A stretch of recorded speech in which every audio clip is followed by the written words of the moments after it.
দেখুন, তথাগত রায় বলছেন যে ভুল হয়েছিল। আমি বলছি ভুল হলো পশ্চিমবঙ্গে, কারখানা সরে গেল। কোথায় সরে গেল? না গুজরাটের সানন্দে, যেখানকার মুখ্যমন্ত্রী তখন নরেন্দ্র মোদী। মানে ভুলটা করলো পশ্চিমবঙ্গ, আর তার থেকে সরাসরি লাভটা হলো বিজেপি শাসিত আরেকটা রাজ্যে। কিন্তু আমার পরের বক্তা বামফ্রন্টের প্রতিনিধি, সিপিএম নেতা। দেখুন, এ রাজ্যে শিল্পে বহুদিন ধরে ক্রমশ পিছিয়ে গেছে পশ্চিমবঙ্গ, এবং তার জন্য যতই এককভাবে কেন্দ্রের মাসুল সমীকরণ নীতিকে দায়ী করা হোক, বামেদের জঙ্গি আন্দোলনও তার জন্য বিন্দু মাত্র কম দায়ী নয়। একথা বহুবার জ্যোতিবাবু বলেছেন, বুদ্ধদেব ভট্টাচার্য বলেছেন। কিন্তু তার জন্য ভেবে দেখবেন, বামেদের ভোটে কিন্তু কোনো ক্ষতি হয়নি। বরং যখন বুদ্ধদেব ভট্টাচার্য জমি অধিগ্রহণ করে শিল্প আনতে গেলেন, তাতেই 34 বছরের বাম শাসন ধরাশায়ী হলো। এ রাজ্যের ইতিহাস ঘাঁটলে অবধারিতভাবে প্রশ্ন উঠবে, শিল্প কি আদৌ ভোটে ডিভিডেন্ড দেয়? 2008 সালে টাটা বিদায়ের পর 2009-এর ভোটে অন্যতম প্রধান ইস্যু ছিল যে তৃণমূলের হাতে বাংলা শিল্প সম্ভাবনার বিনাশ। বামেদের তরফ থেকে একেবারে শহরে দেয়াল টেয়াল ভরে গেছিল। কিন্তু সেই ভোটে বামেদের আসন নেবে এলো 15-তে, আর তৃণমূল জোট তারা পেল 26টা আসন। সুতরাং শিল্প বিদায়ে সেই সময় বিন্দুমাত্র ডিভিডেন্ড দেয়নি। আজ এত বছর পর বিজেপিকে ডিভিডেন্ড দিতে পারে? কৌস্তব কি বল? আমি বলবো যে প্রথম তুমি যে কথাটা বললে যে সিঙ্গুর কি পেল, সিঙ্গুর কচু পেল আর ঘেচু পেল।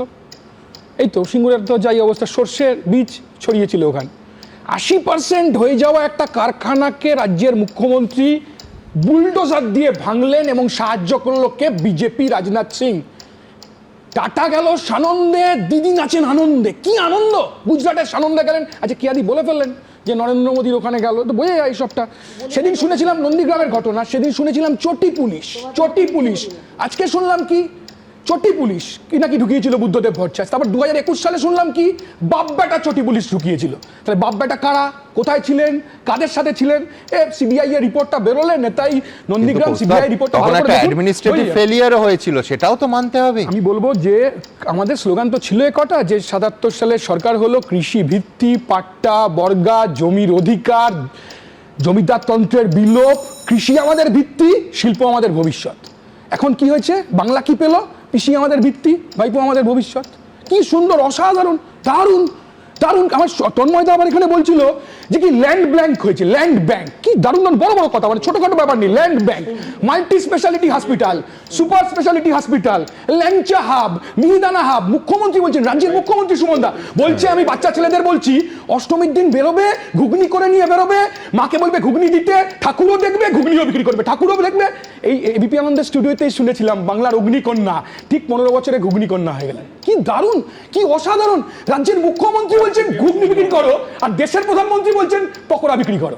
এ বলছে চপ বিক্রি করো, ও বলছে পকোড়া বিক্রি করো। দেখ সুমনদা, তুমি যখন ছবিটা দেখাচ্ছিলে না, এই প্লিজ একটু আসতে, তুমি যখন সুমনদা ছবিটা দেখাচ্ছিলে না, তুমি যখন ছবিটা গায়ে লাগবে, তৃণমূলের বিজেপি যুক্তি নেই, তুমি দেখাচ্ছিলে যে অ্যালায়েন্স ছিল। সুমনদা, তুমি ছবি দেখালে রাজনাথ সিং ফুসফুস করছে মমতার সাথে স্যান্ডউইচ খাওয়া নিয়ে অনশনের সময়। তুমি বললে অ্যালায়েন্স ছিল, আমি বলছি না অ্যালায়েন্স ছিল না, অ্যালায়েন্স আছে, এখনো অ্যালায়েন্স আছে, এখনো অ্যালায়েন্স আছে। তৃণমূল আর বিজেপির এই গটাপ খেলা হিন্দু মুসলমানের মানুষকে ভাগ করায় আছে। আমি আরেকটা কথা বলিনি, কেয়াদি গায়ে লাগছে তো, এমন দলে গেছো, সে দল তুমি তৈরি করেছো তৃণমূল কংগ্রেসকে। একটু বলেন, এখানে আলোচনা হলো যে দুর্গাপুর আর কল্যাণীতে কেন করলো না বামফ্রন্ট সরকার? আচ্ছা ভাই, 15 বছর ধরে দুর্গাপুর কল্যাণীতে কি কোন শিল্পটা করেছো তন্ময় ঘোষ? কোন শিল্পটা করেছো? সেফটি পিনের কারখানা, সেফটি পিনের কারখানা ছেড়ে দাও। সেফটি পিনে তো দুটো পিন আছে, সেফটি পিনে দুটো পিন আছে, একটা আলপিনের কারখানা, একটা আলপিনের কারখানা। পাশাপাশি এটাও ভুলে যেও না, উত্তর 24 পরগনার বিস্তীর্ণ শিল্পাঞ্চল কিভাবে বাম আমলে ধ্বংস হয়েছিল। চটকল, হাওড়ার জুট মিল গুলো, উত্তর 24 পরগনার পরের পর জুট মিল। আমার খুব আজকে ভালো লাগছে অ্যালায়েন্স যে আছে। দেখুন, আমি যখন শিল্প নিয়ে কথা বলছি, আচ্ছা বামফ্রন্ট সরকার ছেড়ে দিন, চলে গেছে, বাংলার কি অবস্থা হয়েছে, চাকরির কি অবস্থা হয়েছে? এখানে ও যা তন্ময় ঘোষ যা বলছিল, তথ্য দিচ্ছিল, বাংলার ছেলে মেয়েরা পরিযায়ী হয়ে যাচ্ছে, বাংলায় কাজ নেই, বাংলায় কাজ নেই। সৌজন্যটা কে? তৃণমূল, বিজেপি। দেখুন কথা বলতে দিচ্ছে না, মাঝখানে কথা বলছে। দেখুন এই হচ্ছে আসলে তন্ময় ঘোষের গায়ে লাগবে। এই তন্ময় ঘোষরা যাদবপুর ইউনিভার্সিটির অভ্যন্তরে মাওবাদীদের সাথে মিলে সিপিআইএম কর্মীদের খুন করেছেন। সেই তন্ময় ঘোষ বিপ্লবী বামপন্থী। এই তো কাল থেকে আমি বুঝতে পারছি ভোট এসে গেছে, কাল থেকে দেখছি স্টুডিওতে মোটামুটি পূর্বাশ্রম নিয়ে ব্যক্তিগত আক্রমণ চলছে। এখানে একদম আমি থামালাম। তন্ময় কারণ আমি বলছি এই যে সিপিএম এই ভুলটাই করেছিল, তারা বলেছিল বামপন্থী মানে হয় সিপিএম নয় মাওবাদী। পৃথিবীতে নিশ্চিতভাবে সবার এখানে যারা আছে পড়াশোনা আছে, পৃথিবীতে কয়েক কোটি বামপন্থী মানুষ আছেন, তারা বিভিন্ন গোষ্ঠীতে বিভক্ত, ব্যক্তিগত বামপন্থীও আছেন, তারা সবাই মাওবাদী হয়ে যাননি। এবং কৌস্তভ নিশ্চিতভাবে আমি জানি যে উনি জানেন, কিন্তু জেনেও এই কথাটা বলছেন। এইটা করতে করতে আজকে যতবার এরকম মানুষ মাওবাদীর চেয়ারম্যান থেকে মমতা আমাদের চেয়ারম্যান, এই তন্ময় মানুষের কাছে চাকরি হয়েছে বাংলার ছেলেমেয়ের চাকরি হয়নি, ইয়েচুরি এবং মমতা ব্যানার্জি এটা কোন ধরনের চাকরি হয়নি। আমি এই প্রশ্নের একটু প্রস্তাব বললেন ফিসফিস রাজনাথ সিং এর, এইটা কোন ধরনের সেটিং? কোথাকার ছবি? কি মমতা ব্যানার্জি এবং সীতারাম ইয়েচুরি, এটা বোকা বোকা। ও রাজনাথ সিং তাহলে চালাক চালাক, এইটা কি হিসিস? তার জন্যই আমি জানতে চাই এটা কোন ধরনের সেটিং, আমি জিজ্ঞেস করতে চাই। আসলে সিপিএম বরাবর এই সেটিং তত্ত্বটা তুলে মানুষের কাছে ভোট এবং ভোটার সিপিএম কে টাটা বাই বাই করে চলে গেছে। যেরকম ভাবে টাটা থেকে সিঙ্গুর চলে গেছে, সিঙ্গুর থেকে নরেন্দ্র মোদী কি 18 তারিখ ক্ষমা চাইবে? বিদ্যুতের পত্রিকার ছবি এনে ক্ষমা চান। নরেন্দ্র মোদী ক্ষমা চান।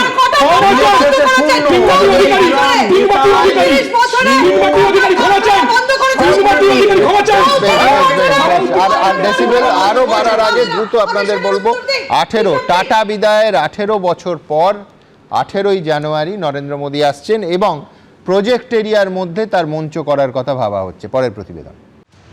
হোটেলেই সিঙ্গুরের কথা মনে পড়ে সব রাজনৈতিক দলের, যে যার মতো প্রতিশ্রুতি দেয়, রাজনৈতিক তর্ক বিতর্ক হয়। এই আবহেই 18 তারিখ সিঙ্গুরে আসছেন খোদ নরেন্দ্র মোদী। এদিকে ব্যস্ততম দুর্গাপুর এক্সপ্রেসওয়ে, দীর্ঘদিন ধরে এই পথে যাওয়ার সময় একটা ল্যান্ডমার্ক ছিল সিঙ্গুরে টাটার কারখানা। সেসব আজ অতীত। প্রায় 18 বছর হলো টাটা গোষ্ঠী সিঙ্গুর ছেড়েছেন। 1 দশক হলো কৃষকরা জমিও ফেরত পেয়েছেন, কিন্তু সেই জমির চেহারা, ছবি, অবয়ব ঠিক এইভাবেই। এটাই যেখানে একরের পর একর জমি এইভাবে বন বাদারে পরিপূর্ণ। কৃষকরা বলছেন এই জমি চাষবাসের অযোগ্য। ঠিক এই প্রেক্ষাপটে প্রধানমন্ত্রী আসছেন এই সিঙ্গুরে। যে মাঠে টাটা কারখানা করেছিল, এই তৃণমূল সরকার যে জায়গা থেকে টাটাকে তাড়িয়ে দিয়েছিল, কারখানা করতে দেয়নি, তা সেই টাটার মাঠেই আমরা যশস্বী প্রধানমন্ত্রী নরেন্দ্র মোদীজিকে নিয়ে আসছি। এখন প্রশ্ন হলো, মোদী তো আসছেন, কিন্তু সিঙ্গুরের কি হবে? শিল্প হলে তো খুবই ভালো হয়, আমাদের মতো ছেলেরা যে বেকার বসে আছে তারা একটা কাজ মাছ পাবে, তো খুবই ভালো হয় শিল্প হলে। মমতা বন্দ্যোপাধ্যায় যখন বিরোধী আসনে, তখন প্রবল আন্দোলনের জেরে সিঙ্গুরে কারখানা হয়নি। মুখ্যমন্ত্রীও থাকতে পারেননি বুদ্ধদেব ভট্টাচার্য। বুদ্ধদেব ভট্টাচার্য এখন প্রয়াত। মমতা বন্দ্যোপাধ্যায় 3 বারের মুখ্যমন্ত্রী। এই অবস্থায় প্রথম সিঙ্গুরে আসছেন নরেন্দ্র মোদী। দিশা পাবেন সিঙ্গুরবাসী? আসা যাক, যে বললে যা কিছু করে যদি ভালোই, নাতিরা কাজ ফাজ যদি পায়, শিল্প যদি হয় ভালোই হবে। এলে শিল্প করলে ভালো। প্রধানমন্ত্রী চাইছি যে শিল্প হোক, সে যদি এসে আশা দেয় শিল্প হোক। আমরাও চাইছি, চাষিও চাইছে শিল্প হোক, 90% লোক চাইছে শিল্প হোক। মানে আমি ভাত খেতে বসেছি, এরকম ফাইবার লাঠি এত বড় করে, রাব বাহিনী ভরি আমাকে জিজ্ঞেস করছে আপনার নাম কি? রামরতন আদক? আচ্ছা হ্যাঁ। কেন? বলি সেই ফাইবার লাঠি আরম্ভমনি কোমরে সোপাটে। এখন বলবো ভালো হবে শিল্প এলে, কেন এখন এসব মাঠে আর কিছুই করা যাবে না। 18 কি বার্তা দেবেন মোদী? বড় কিছু? শিল্পের বড় কোনো ঘোষণা, নাকি রাজনীতিও চলবে আর সিঙ্গুরও থাকবে সেই সিঙ্গুরেই? বোঝা যাবে 18 তারিখ রবিবার। কৃষ্ণেন্দ্র অধিকারী ও সোমনাথ মিত্র রিপোর্ট, এবিপি আনন্দ। এবিপি আনন্দ, এগিয়ে থাকে, এগিয়ে রাখে।